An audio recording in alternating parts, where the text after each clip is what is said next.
Mau maling ya? Maling, maling, maling! Syederalun beredar di media sosial video maling kontrakan terciduk ketika beraksi di daerah Kampung Gebang Jatiuwung, Kota Tangerang pada Senin 27 Maret 2023. Pada video singkat unggahan pemilik akun Instagram @lensa_berita_Jakarta menunjukkan seorang pria yang tengah berusaha membobol pintu salah satu kontrakan. Pria yang mengenakan jaket itu tampak berusaha membobol pintu dengan memasukkan benda kecil ke lubang kunci.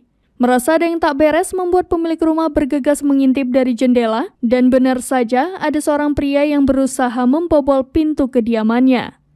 Dengan begitu, wanita itu langsung membuka pintu hingga maling yang tengah asyik beraksi itu kelabakan. Pria itu sontak kabur dari lokasi kejadian dengan diteriaki maling oleh pemilik rumah. Usut punya usut, ternyata pelaku aksi kejahatan itu adalah sepasang suami istri. Saat sang suami beraksi, sang istri menunggu di motor yang mereka kendarai. Hal itu pula yang membuat sang istri berhasil kabur ketika aksi kejahatan mereka ketahuan warga, sedangkan sang suami berhasil ditangkap. Mau maling ya? Maling!